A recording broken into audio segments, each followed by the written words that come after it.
telling us matters to do with the cost of living, and I believe that it's critical we pay attention to that. But that aside, let's move to something different. The Institution of Engineers of Kenya is set to host its 30th International Engineering Convention in Mombasa under the theme Engineering the Future.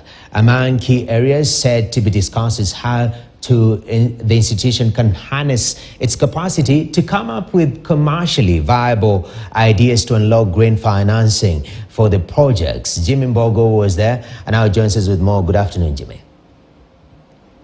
Well, thank you very much, and a very good afternoon to you too. Yes, as you rightfully said, we're having a conversation around the 30th IEK International Convention that is expected to happen from next week, that brings engineers from across different sectors together just to be able to brainstorm and look at the future of the profession. And to help me with this conversation and to understand more about this convention, and particularly why it is an important function for engineers to join, I'm joined by the second Vice President, that is Christine Ogut. Thank you so much, Madam Christine, for taking time to speak to KTN. So when we talk about this 30th convention, one of the things that, of course, engineers across the country, and we understand that you'll be having engineers from other parts of the world joining this year. Maybe why is it such an important thing for engineers to attend this convention? Thank you very much. This is an important event for engineers to attend this occasion because, one, this is an occasion where they will be sharing knowledge, expertise, technical issues, but of importance to us as engineers from the Institution of Engineers of Kenya. We have realized that there is a major gap that we need to fill in. The issue of a technical advisor sitting in our State House to advise His Excellency. And why do we feel that? Yes, we have other government offices held by engineers and engineers who have a lot of knowledge and experience, but we want to play a special role in building the economy, coming up with innovations and technologies that will move Kenya to the next level. All right, now the theme for this year's convention is around engineering a new world. And like you rightfully mentioned, is the fact that going into the future, technology, of course, is going to play a key aspect in that engineering of the future. So from where you sit and as the Institution of Engineers of Kenya, how are you incorporating technology into your day-to-day activities? Digitalization is the way to go. This has been recognized even in the Better Manifesto, and one of the areas that engineers can be of value to this nation is in terms of data analytics, where we use data to inform decision. I am in the transport sector, and we can use data analytics to improve on road safety.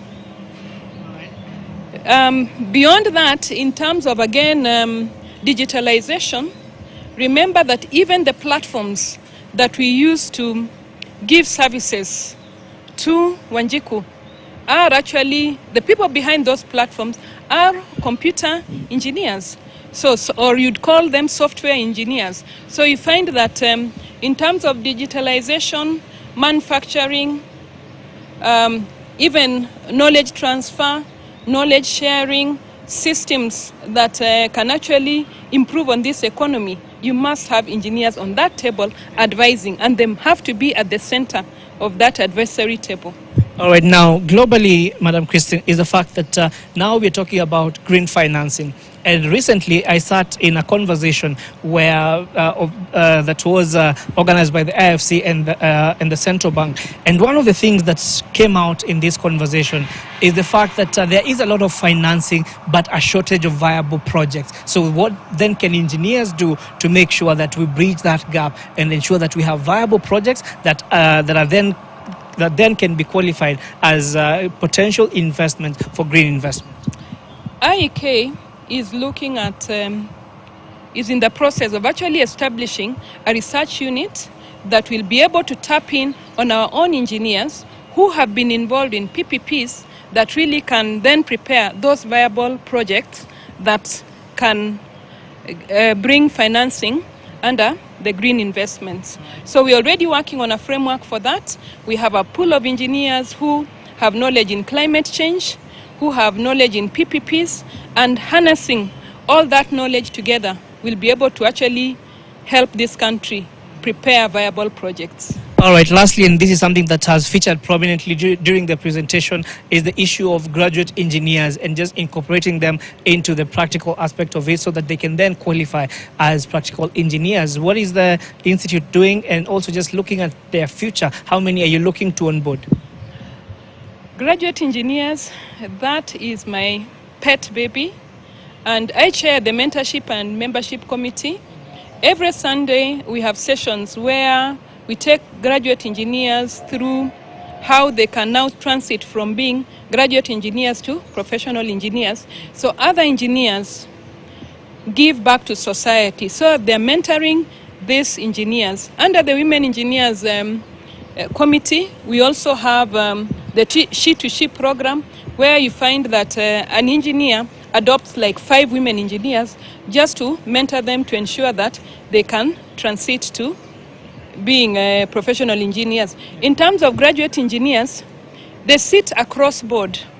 We've ensured that for training purposes and mentorship, that all the committees of IEK, we have graduate engineers sitting on those boards, so that on those committees, so that after a span of like 2 years, they're really ready now to take the leadership role. So as you sit on that committee, you transit to be a professional engineer. Once you're a professional engineer, you can stand for elections. All right, thanks so much, Madam Christina Gore. And of course, there you have it. And there's a conversation that is expected to go on into next week. And of course, we'll be looking at some of the key highlights that come out of this deliberation in the coming days. But for now, back to you. Thank you very much, Engineer Jim Mbogo. I hope they knight you, Engineer.